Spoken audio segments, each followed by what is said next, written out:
चुनाव में 15 दिन तक मैं बंगाल में ही रहने वाला हूं। आप सभी के साथ बातचीत करने का बहुत मौका मिलने वाला है, मगर मैं आज यहां आया हूं हमारे चारों प्रत्याशियों के नामांकन के लिए और विशेषकर शुभेंदु अधिकारी के नामांकन के लिए मैं आया हूं। चुनाव के पहले ही करीब करीब समग्र बंगाल का मेरा दौरा हुआ है। बंगाल में के कोने कोने में,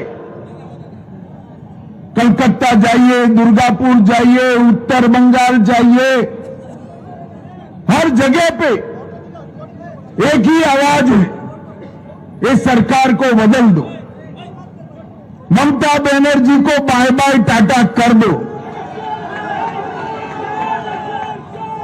मैं आज बंगाल की पूरी जनता जो टोलबाजी से त्रस्त है, तृणमूल कांग्रेस की कार्यकर्ताओं की गुंडाई से त्रस्त है, महिलाओं की असुरक्षा से त्रस्त है, बेरोक टोक घुसपैठ होकर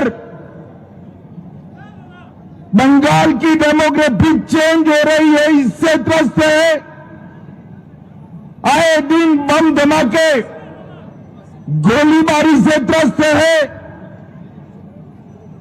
युवा बेरोजगारी से त्रस्त है और करप्शन का इतना रिकॉर्ड जो ममता जी ने बनाया है, इससे भी त्रस्त है। पूरे बंगाल की जनता मांग कर रही है कि महान पश्चिम बंगाल के अंदर अब परिवर्तन होना चाहिए। मोदी जी के नेतृत्व में यहां भारतीय जनता पार्टी की सरकार बननी चाहिए। पश्चिम बंगाल की बॉर्डर को सील कर पश्चिम बंगाल और देश भर से घुसपैठियों को चुन चुन कर देश के बाहर निकालना चाहिए और कवि गुरु की कल्पना का सोनार बांग्ला बनाना चाहिए। इसलिए पूरे बंगाल की जनता परिवर्तन के लिए तत्पर बैठी है, तैयार बैठी। जहां जाते वहां कहते हैं 5 मई को भाजपा सरकार आने वाली है, मगर मैं आज भवानीपुर के मतदाता भाइयों बहनों को विनती करने आया हूं। पूरा बंगाल ममता बनर्जी को विदाई करने के लिए तैयार है, मगर भवानीपुर वालों, पूरे बंगाल में परिवर्तन करने आपके हाथ में है। ऐसा है, एक एक सीट कर जीतेंगे, 170 सीट तक जाएंगे, तब परिवर्तन होगा, ठीक है ना? मगर मेरे पास एक शॉर्टकट है। अगर भवानीपुर वाले एक ही सीट जिता दे तो परिवर्तन अपने आप हो जाएगा। अरे शुभेंदु दा हमारे नंदीग्राम से लड़ना चाहते थे। मैंने शुभेंदु दा को कहा था कि सिर्फ नंदीग्राम नहीं, ममता के घर में जाकर उसको हराना है। और इनका रिकॉर्ड है, गत चुनाव में ममता बंगाल में सरकार तो बना पाई थी, मगर ममता दीदी नंदीग्राम में शुभेंदु दा के सामने चुनाव हार गई थी। ममता जी पूरे बंगाल में भी हारेगी और भवानीपुर में भी हारेगी। आज सुबह कुछ पत्रकारों का फोन आया कि वातावरण तो बहुत अच्छा है, बंगाल की जनता चाहती है कि ममता बनर्जी चली जाए, तृणमूल के गुंडे जेल में जाए, भाजपा कार्यकर्ताओं की हत्या करने वाले को चुन चुन कर जेल में डालना चाहिए। तो मैंने बोला भाई तकलीफ क्या है?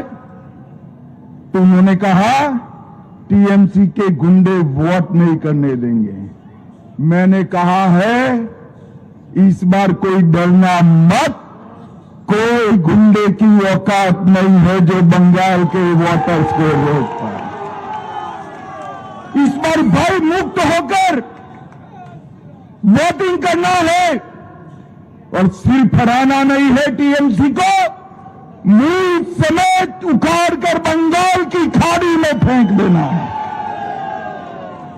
भाइयों बहनों, जिस प्रकार से बंगाल में भ्रष्टाचार का शासन हो गया, टोलबाजी फैल गई, सिंडिकेट ने बंगाल की जनता का जीना हराम कर दिया है और घुसपैठ इतनी बढ़ा दी कि पश्चिम बंगाल का अस्तित्व ही खतरे में आ गया है। ये सारी चीजों का एक ही रास्ता है, नरेंद्र मोदी के नेतृत्व में बंगाल में भारतीय जनता पार्टी की सरकार बनाना। 2014 से जिस राज्य ने मोदी जी पर भरोसा रखकर सरकारें बनाई, वो सभी राज्य विकास के रास्ते पर आगे चल गए हैं। अब बारी हमारे बंगाल की है। मुझे बताओ भवानीपुर वालों, बंगाल में परिवर्तन करना है या नहीं करना है? बंगाल में तो परिवर्तन होगा ही, भवानीपुर में परिवर्तन करना है या नहीं करना है? मैं भवानीपुर की जनता को करबद्ध निवेदन करने आया हूं, 2 हाथ जोड़कर विनती करने आया हूं। पूरे बंगाल की मुक्ति के लिए हमारे प्रत्याशी शुभेंदु अधिकारी को प्रचंड बहुमत के साथ आप जिताइए और ये परिवर्तन पश्चिम बंगाल के लिए शुभंकर होगा। विवेकानंद जी, कवि गुरु टैगोर, बंकिम चट्टोपाध्याय और श्यामा प्रसाद मुखर्जी का कल्पना का सोनार बांग्ला हमें बनाना है, इसलिए परिवर्तन करना है। तो फिर से एक बार शुभेंदु दा, हमारे डॉक्टर स्वपन दास गुप्ता, बहन शत्रुता घोष, संतोष पाठक, हमारे चारों प्रत्याशियों को चुनाव जीतने की बहुत बहुत शुभकामना कर भवानीपुर वालों को पूरे बंगाल के परिवर्तन की जिम्मेदारी आपकी है, इसका एहसास कराकर मेरी वाणी को विराम देता हूं। सब्सक्राइब करें देश रोजाना के YouTube चैनल को और नई वीडियो की नोटिफिकेशन पाने के लिए बेल आइकन जरूर दबाएं। अगर आप ये वीडियो Facebook या Instagram पर देख रहे हैं तो पेज को लाइक और फॉलो जरूर करें और ज्यादा से ज्यादा शेयर करें।